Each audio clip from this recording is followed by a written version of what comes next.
Какво е гравитацията?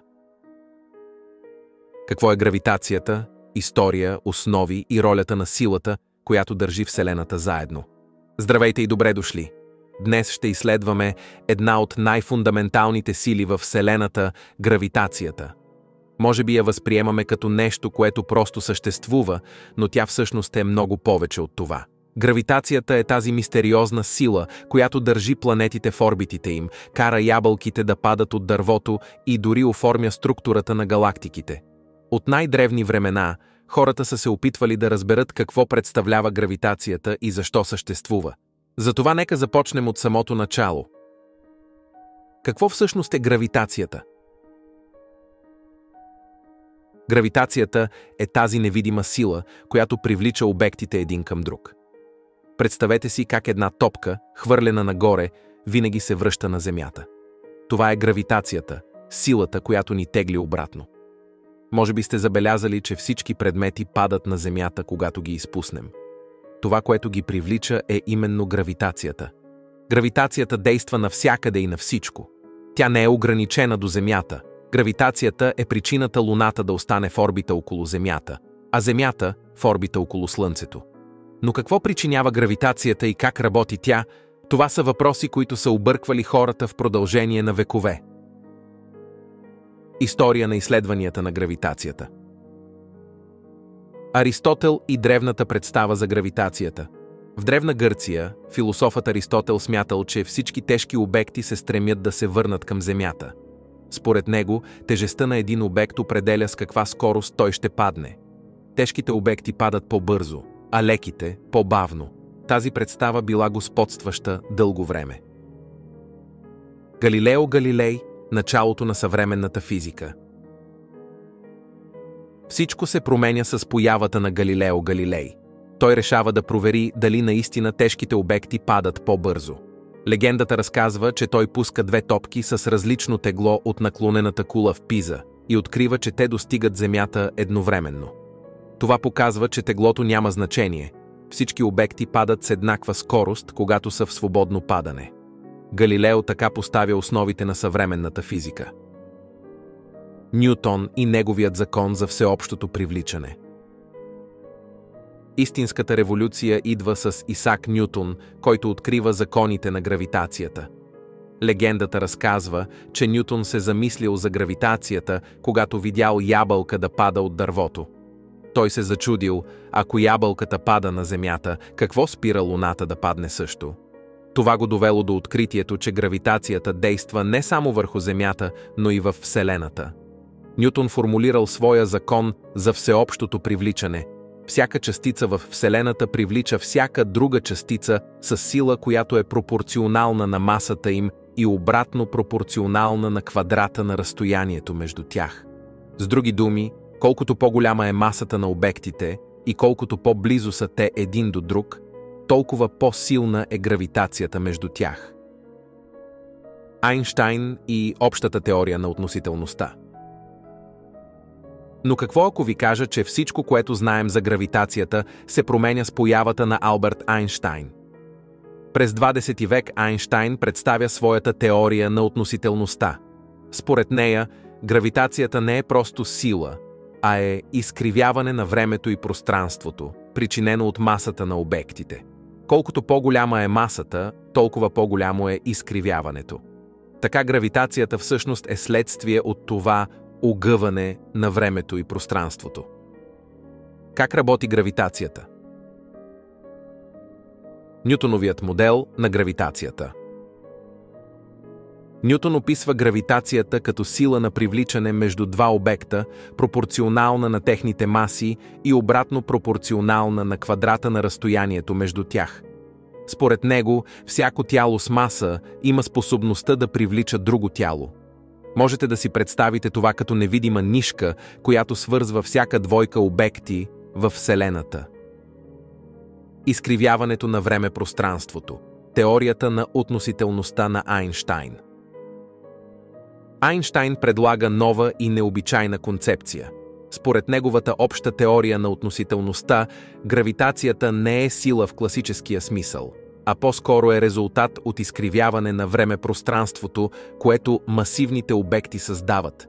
Когато говорим за време-пространство, всъщност комбинираме времето и пространството в едно цяло. Представете си, че имате голямо платно, опънато като барабанна мембрана. Сега поставете топка върху платното. Топката ще натисне платното и ще създаде вдлъбнатина.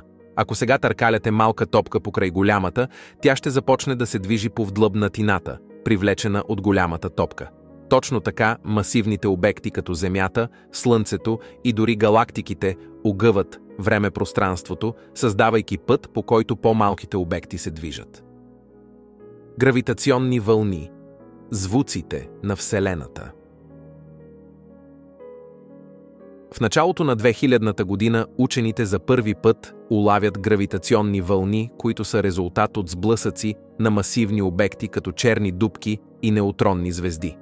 Те могат да се сравнят с звуците на Вселената. Създаването на гравитационни вълни е като да хвърлите камък във водата. Всяка вълна представлява разпространение на гравитационна енергия.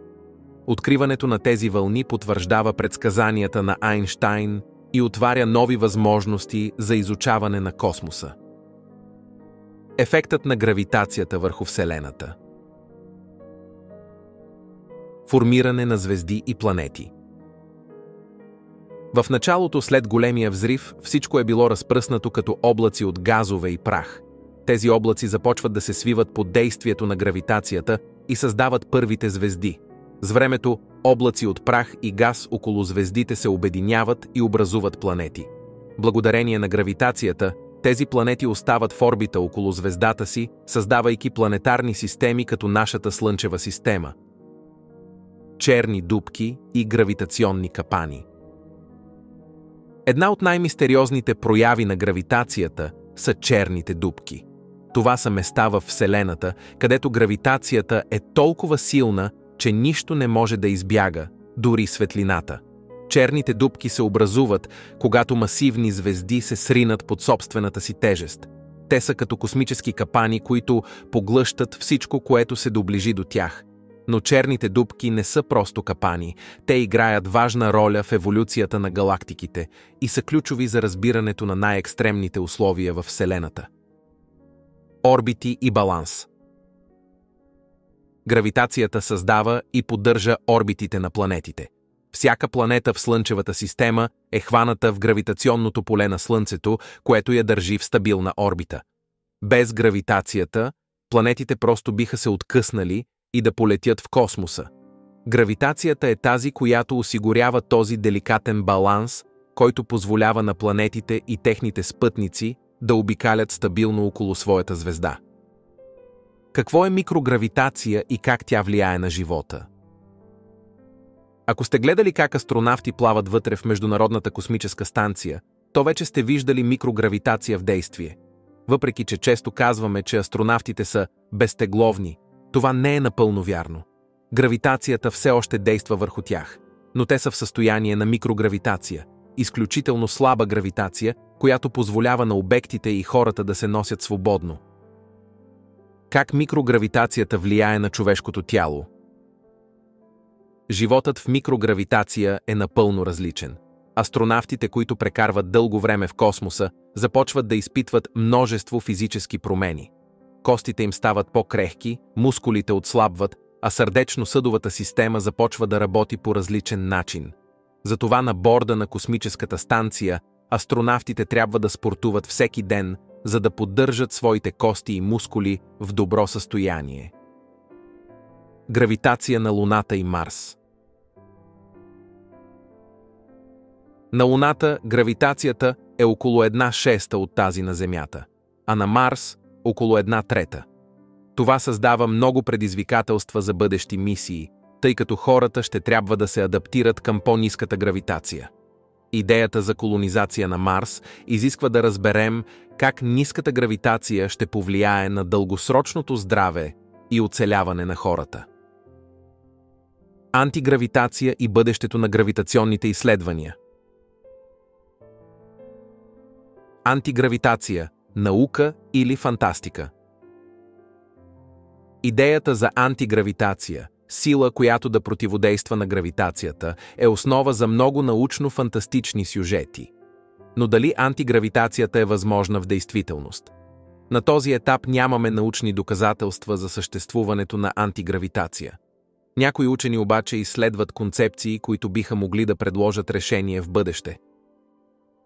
Тъмна материя и тъмна енергия – мистериите на космоса.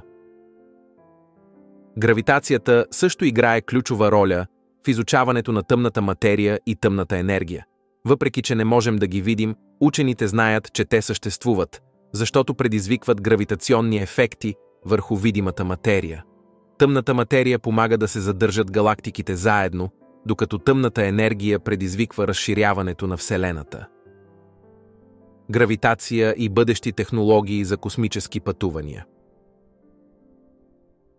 Едно от най-големите предизвикателства пред космическите пътувания е преодоляването на гравитацията на Земята. Технологиите като гравитационните телескопи ни помагат да разберем повече за начина, по който гравитацията работи на по-дълбоко ниво. В бъдеще тези изследвания могат да ни доведат до открития, които да променят начинът, по който пътуваме в космоса. Гравитацията остава една от най-мистериозните сили в Вселената. Въпреки че сме научили много, тя все още крие много тайни.